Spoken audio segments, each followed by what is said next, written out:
六章、妖精の国。人間の魂の死後生存も耳新しく、やっとこさ受け入れているような人に、人間ではない霊的仲間が無数にいると言っても奇妙に思えるでしょう。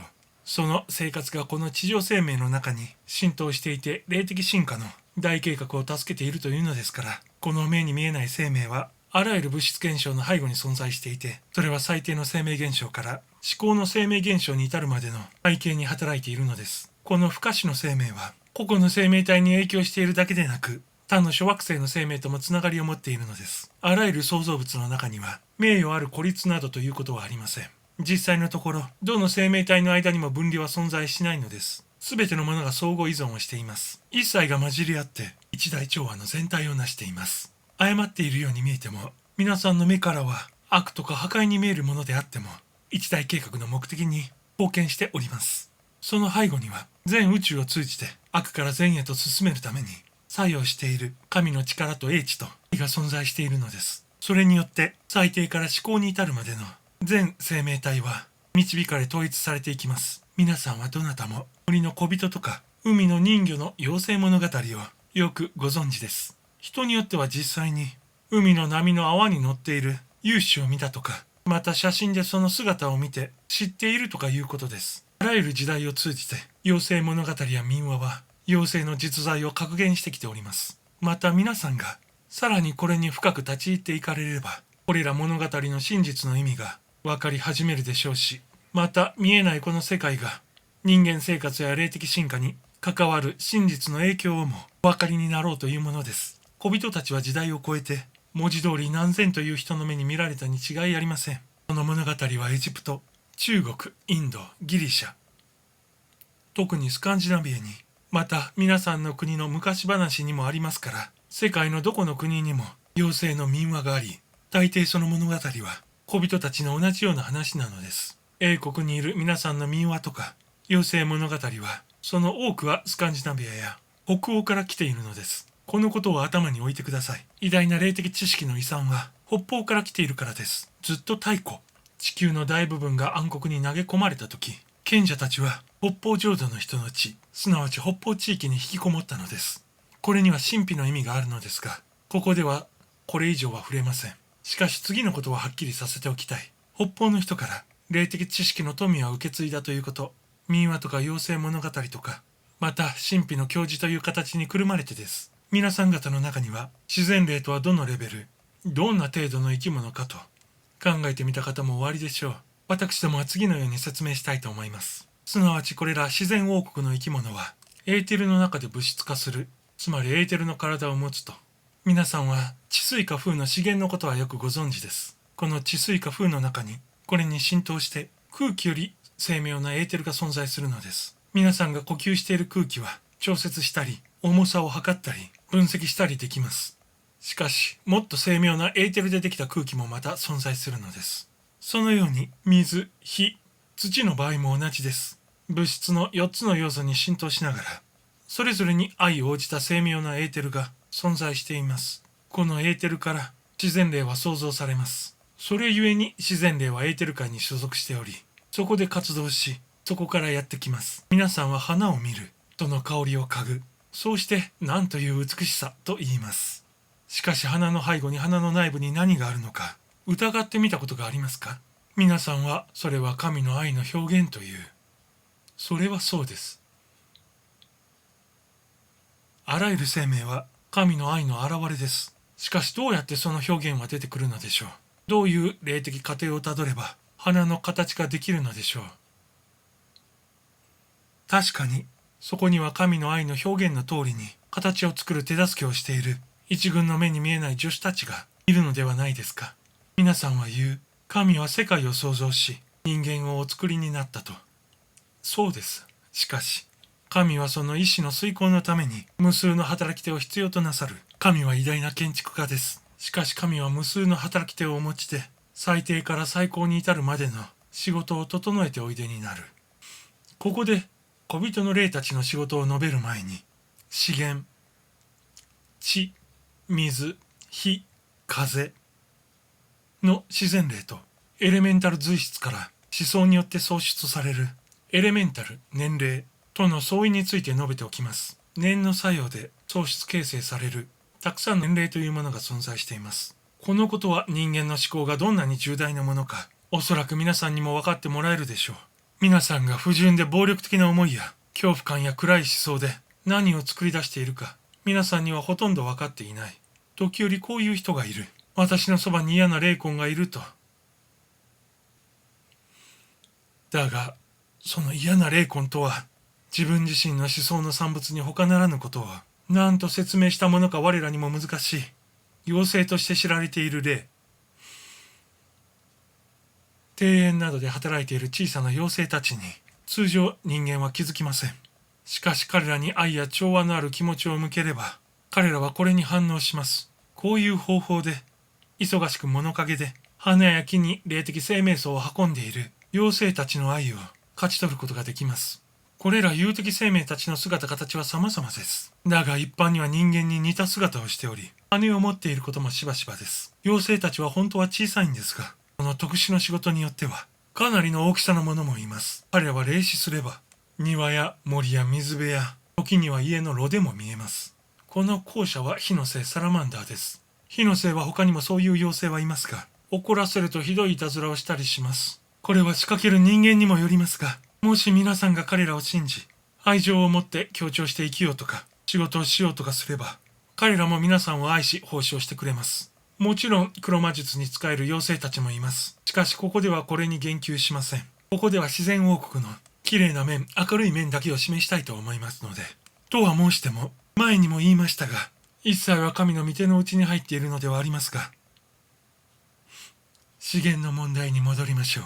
そこに自然霊の4つのタイプが代表されています。地の自然霊はたくさんの名で知られていますが、ノームの名で全体を呼ぶことにします。空気の霊はシルフ、火の霊はサラマンダー、水の霊はアンディーンと呼ぶことにします。しかしこの4グループの中には、様々な色々の異なった種類の自然霊が働いており、それぞれ特有の仕事を持っております。ほとんど全ての自然霊は、だいたい意のままに、その体の大きさや外観を変える力を持っています。特殊な目的があると、大きくなることがよくあるし、また小さくなったりもできます。実際に自分の要素の中でなら、ほとんどどんなにでもなれます。しかし別の要素の中には入っていけないのです。例えば地に関して言えば、ノームは空気の要素の中にも、水や火の要素の中にも入ってはいけません。彼らは自分独自のエーテルの中に住み、動き、生きているのです。おそらくは1000年もの間、しかしながら彼らは不滅ではないのです。この点が人間や天使のような高級な霊的存在の系統と違っているところです。人間の世話をしたり、年齢を支配する力を持つ天使らは不死だが、この小さな自然霊たちはそうではないのです。その妖精の仕事や機能が完了すると、やがてその妖精は霊的生命の大海に再び吸収されます。彼らは人間のように個性を存続し、成長を続けるということはありません。これら小さな自然霊たちは、天使たちと無縁ではないのです。植物の根や花に活力をせっせと運んでいる。この小さな生き物たちは、下級天使の念力によって生命を得ているのでして、それ自体が壮年体なのです。ですからこれをエレメンタル、年齢と呼ぶ人々もいます。ですから記述の通り、自分の仕事が終わると静かに消滅してしまいます。しかし全ての妖精がそうだというわけでなく、独自の進化コースを持つ独立した妖精もいまして、これらは上昇した暁には天使王国に入ります。このような自然霊の進化を人間はその愛や親切や善意によって助けてやることができます。では今度はノーム、土の霊についてお話ししましょう。一見してその姿は一寸法師みたいです。だが記述の通り、その姿は石で変えられるのです。ノームは地中に住んでおり、主に石や地中の鉱脈の進化に携わっています。地質学者が別の解釈をしていることはよく承知していますが、彼らは全体を見る目を持ってはいないこと、これをご記憶願いたい。我らの知るところから申すと、ノームたちは土の成分との関わりがあって、宝石の形成、創出に関与しているのです。妖精物語には小人たちが、洞穴に宝石をザクザク隠しているというのがありますが、あれは事実に基づいているのです。そういう場所が実際に地中にあるのです。地表面で働く別の者たちもいます。木とか藪とか草とかに生息しております。これら小人たちは自分の作る材料の洋服を身につけていることが多いのです。その材料とは自分の住む反物質的な土の成分からできるのですが、ノームたちは長い髭を持つことが多く、頭には帽子、ぴったりした長靴を履き、直帰ないし上着を身につけ、腰にはバンドを巻いていることが多いようです。小人たちを見たことのある人ならご承知ですが、彼らは人間にはとても親切で友好的であり、助けてくれたりします。しかし利己的な人間には協力しません。もし妖精の力を誤用でもしようとすれば、非常に不機嫌になります。彼らは愛によく反応しますから、愛を彼らに送ることは、良いこと、また賢明なことです。木に住む年齢は、植物に重化を持つノームよりも、ずっと大きく見えます。意のままにうんと大きくなることも、その例にはできるのです。こんな話をご存知でしょうか。ある少女が薬を飲んだら、たちまち大きくなってしまった。驚いて別の薬を飲んだら、今度は豆粒みたいになってしまったと。こういう話は作り話に思えても、人間の頭から出たものではないのです。大抵の妖精物語は、妖精自身に起源があります。さて、こういう小さなノームも結婚したり、家庭生活を持ったりできます。食物だって食べます。これは皆さんの考えるようなものではなくて、彼ら自身が所属する成分からできている食物です。その国を支配する王と王妃がいます。アラバスタ、石化石膏のようですが、もっと精妙なもので、ノームたちは宮殿を作ります。皆さんは山陰に連れて行かれた子供らの話を聞いたことがあるでしょう。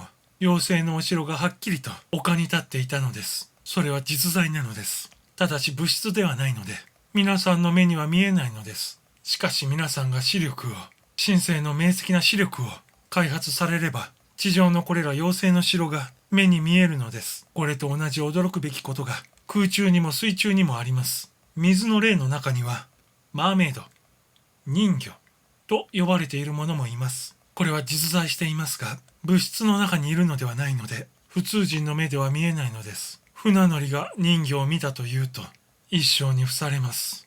しかし、それは本当でして、一瞬その船乗りの目のベールが落ちて、ピカリと水エーテルを見る視力が現れ、現実にそこにいる人魚を見たのです。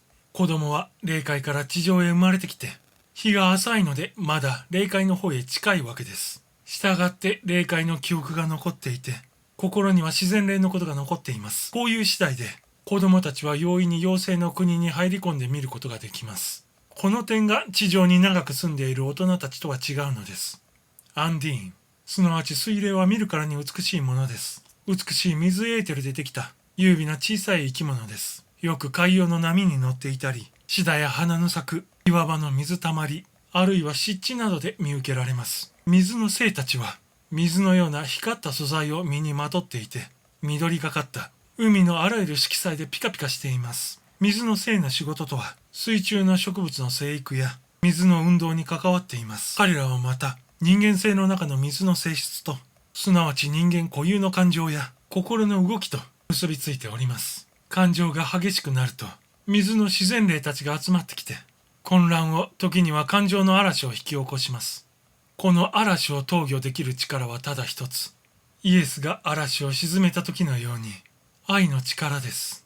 こういう年齢たちは、人間と共同して働くことを望んでいる、現実の生き物なのです。人間は彼らから助力と奉仕とが受けられます。しかしもし人間の方で劇場を持てば、それはおそらく嵐を招くことになります。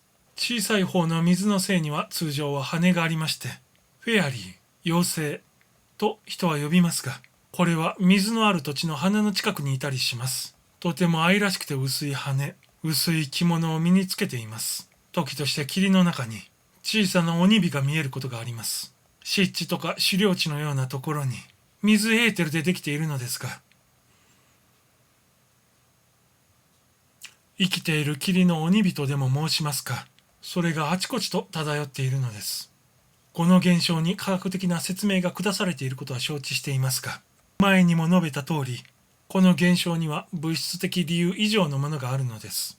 科学的説明があるからといって、我らの言う事実が変わるわけではありません。さて、次は空気の例です。これを我らはシルフと呼んでおり、空気の成分の中に住んでいます。この空霊は空中を引き裂く機械が大嫌いだと言われています。不思議に思うかもしれませんが、どんな空気中の暴力もこの空霊を動転させるのです。空気の霊は人間のインスピレーション需要を助けております。人間は観念とか発明とか芸術上の直感は人間から生まれるものと思っています。人間は一人で物を考える存在だと思い込んでいます。知らないのですね、人間は。ですから人間に次のように言っても容易に受け入れてはくれません。人間の方でその気になりさえすれば、空霊はどんな創造的、芸術の面においても人間に助力を与えてくれるものであると。しかしシルフは空気エーテルでできています。空気エーテルは人間精神と関係があります。人間の精神体、メンタルボディは空気エーテルの影響を受けて感化されます。こう話せばすぐお分かりでしょう。なぜ空霊が精神を使う人、特に創造的芸術に携わる人々に引き寄せられるのか。小人の別の系統にサラマンダーと呼ばれるものがいます。これは火の成分と関係しています。彼らは一般に小粒です。身長12インチくらい。ですが大きくなることができ、また消え去ることもできます。彼らはいつも燃える火の中にいます。少女がこう言ったのを彼らは知っております。小人が炉の上に見える火を燃え立たせようとしていたと。少女の言葉は全くの真実です。火のあるところ、炎を立てようとする火の霊がそこにいるのです。マッチをするたびに、火霊が呼ばれます。小人がその火花の中、または背後にいまして、それで点火がさせられます。点火が下手な人は、火の年齢に親しみを込めてこう言うべきですね。小人さん来ておくれ。火付けの手助けをしておくれ。とね。親しみがあって心から出たものならば、火は楽しく燃え上がるでしょう。想像できましょうが、ものすごい火が吠え立てて手に負えないときは、大サラマンダーたちが荒れ狂っているのです。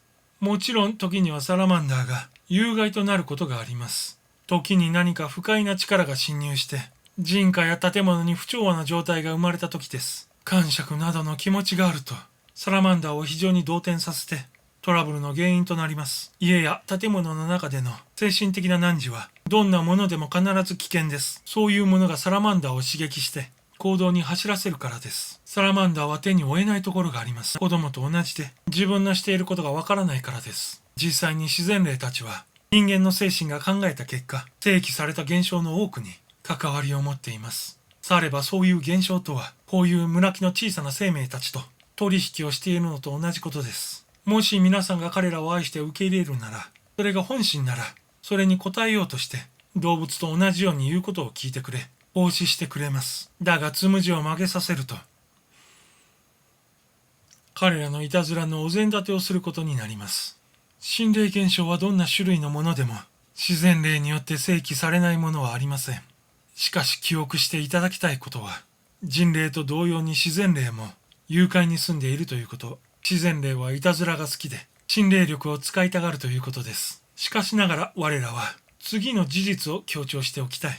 すなわち、地、空、火、水、いずれの年齢たりとも、または人間の邪心が生んだ有的な霊たりとも、すべて偉大な主キリストによって投御されるということです。キリスト愛の巧妙に生きる限り、誰一人いささかも年齢などに損なわれたり、悩まされたりすることはないのです。憑依とか不快な現象とかを恐れることは何一つありません。鍵はあなたの手中にあるのです。あなたの思いと生活の純潔さ、万物への愛、それが鍵です。自然霊や本物の妖精を植物でせわしく働いている小さな年齢と混同しないようにしましょう。これには広大な仲間があって、まだ進化の系列に乗っていないものもあり、記述のごとく上級霊の総念力の産物のようなものもあって、これは当該類魂の主だった天使らの精神の創造物と言っておきましょうか。この天使らの精神によって霊たちは活力を得、仕事の指示を受けつつ植物の成長を助けているのです。霊たちは仕事が終わると形を失いエーテルの中に消滅します。しかし類魂から活力を受け指示を得ている本物の妖精たちがいます。彼らはポイッポと上級の生命形態へと進化していきます。そういう自然霊たちがどこにでもたくさんいます。ただ大都市を除いてですが、妖精たちは人間感情から生まれる都会の荒々しい波動が嫌いなのです。自然霊たちは人間のように病気はしません。しかし荒々しいものには反応を示し、傷つけられもしますし、従って逃げます。彼らは活力、栄養、食物を花の発出物から吸収します。その匂い、香り、色や美しさなどから、これが妖精たちの食物です。彼らは花の香りや色や美を吸収するのが大好きなのです。花の霊たちは優雅な動きをします。時には花の上に姿が見えることがあります。薄物の衣装と羽をつけています。さよう、まさしく妖精物語は真実です。これらの美しい生き物たちは、田舎の田園が大好きなのです。そこで花をめでる人間たちと接触します。妖精たちはそういう人間の魂に密着しながら働きます。その魂から発散するものが好きなのです。妖精は大都市が嫌いというのは一般論で申しているのです。ロンドンの大通りを妖精が走っていたなんてありえないことです。そんなところには働く仕事が彼らにはないのです。しかし都会の樹木とは接触を持ちます。静かな都市の庭園には姿が見られます。しかしながら一般に申せば、妖精の姿を見るには田舎まで行かねばなりません。皆さんの美しいイギリス、その丘とか狩猟地など、そういうところには妖精たちが5万とおります。丘とか田園の小道を一人で歩いてごらんなさい。そこに皆さんは妖精や小人たちがいることに気づきましょう。しかし彼らは非常にはにかみ屋で臆病で、人間がぶらついているのを見ようものなら姿を隠してしまいます。妖精物語によると、木の幹に小さな扉があって、ノーム、土の精やブラウニー、スコットランドの妖精がそこへ消えたと言われていますが、あれは根拠のない話ではないのです。様子を伺う人の目から身を守ろうとするとき、そういうことがあるのです。場所によっては妖精たちが群衆しています。例えばスコットランドのペントランド丘、またデボン州やコーンウォール地方の狩猟地や丘です。アメリカインディアンの土地には自然霊がたくさんいます。それは昔々、インディアンが穀物の生育に自然霊の助力を求める秘密を知っていたからです。アメリカインディアンはそれを知っているだけでなく、自然霊たちと調和して作業もします。彼らはいつも小さな友人たちの存在を意識しており、非常にまた彼らに感謝をしております。なんと申しても彼らは人間にとても親切で手助けをしてくれるのですから。未来に理想の国があるとすれば、人間の目が開かれて、この広大な見えない宇宙を知り、そこの住人たちと調和して働くようになるとき、その時です。我らはこう強調します。皆さん個人の生命の価値は、広大な同胞の生命の中に生きて初めてあるということ。たれば皆さんが天使生命の系統と調和して働くこと、共同して生きることがどんなに重大なことか、これであります。ホワイトイーグルロッジで、我らはあるグループの人たちにこう言いました。我らは何事も信じると、これは思い切った発言のように聞こえるでしょう。しかし、我らが意味したことは、現在も同じですか？我らはあらゆる問題に開かれた精神を持つということ。何に対しても否とは申さぬということです。我らは未知の物事に興味を抱き、これを信じます。なんとなれば天界にも地上にも人間の哲学では無相談にしないたくさんの物事があるからです。